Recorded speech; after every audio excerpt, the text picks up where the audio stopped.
نظام طہارت مفتی صاحب آج ہمارا موضوع ہے اور الطہور شطر الایمان کہا گیا۔ اللہ تعالیٰ پاک ہے اور پاکیزگی کو پسند کرتا ہے، اور اس طرح کی بے شمار آیات اور حدیث سے ہمیں صفائی کی اہمیت کا، طہارت اور پاکیزگی کی اہمیت کا قرآن ہمیں بتاتا ہے، حضور کی سیرت بتاتی ہے۔ ارشاد فرمائیے۔ بسم اللہ الرحمن الرحیم۔ بہت شکریہ سرور صاحب۔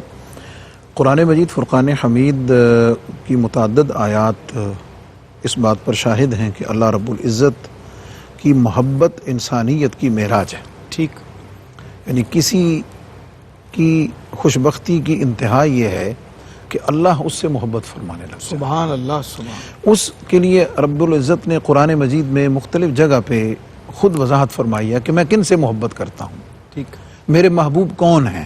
صحیح۔ ان محبوبوں کی لسٹ میں رب کائنات نے یہ بھی فرمایا کہ ان اللہ یحب التوابین و یحب المتطہرین، توبہ کرنے والوں کو، توبہ کرنے والوں کو، پاک رہنے والوں کو۔ اچھا، ان دونوں کو سرور بھائی اکٹھا ذکر کرنے کی ایک تفسیری حکمت یہ ہے کہ توبہ ہی حقیقت میں انسان کو طہارت کی طرف لے کے جاتا سبحان اللہ، یعنی یہ ظاہری اور باطنی دونوں پاکیزگیوں کا اس میں ذکر آتا ہے۔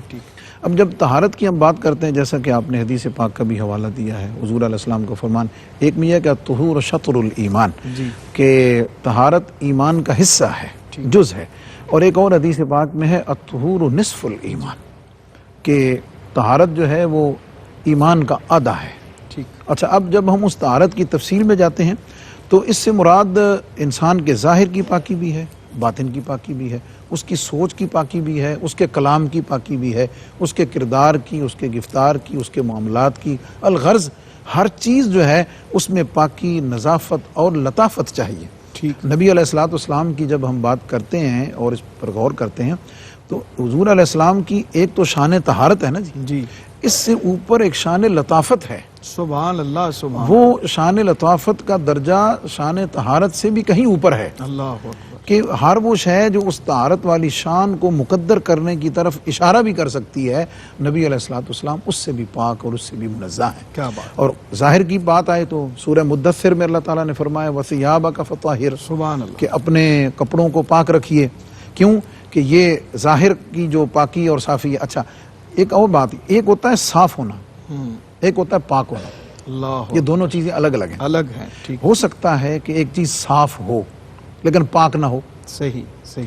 تو اسلام کا جو مدعا ہے وہ دونوں چیزوں کے ساتھ ہے، اسلام کی ریکوائرمنٹ دونوں کے ساتھ ہے کہ تم صاف بھی رہو، صفائی بھی رکھو اور پاکیزگی بھی رکھو۔ یہاں تک کہ نماز جو اہم الفرائض ہے اس کی شرائط میں سے ہے کہ تم نے جو کپڑے پہنے ہیں وہ بھی پاک ہوں، تم جس جگہ پہ کھڑے ہوئے ہو وہ جگہ بھی پاک ہو، تمہارا بدن طہارت صغرا طہارت کبریٰ دونوں حاصل کیے ہوئے ہو، جنابت صغرا اور کبریٰ دونوں سے آپ کا بدن پاک ہو، جس جگہ پہ آپ نے نماز پڑھنی ہے وہ بھی پاک ہو۔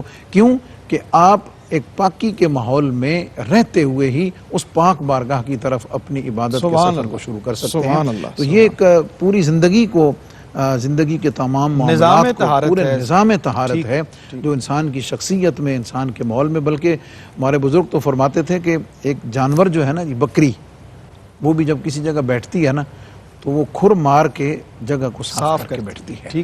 تو اللہ نے تو حیوانات میں بھی ایک لاشعور میں یہ چیز رکھی ہوئی ہے کہ انہوں نے بھی کم از کم اس صفائی کا لحاظ رکھنا ہے، اور مومن کے لیے درجہ اس سے اوپر ہے کہ وہ صفائی کے ساتھ ساتھ طہارت کو بھی، پاکیزگی کو بھی اختیار کرے۔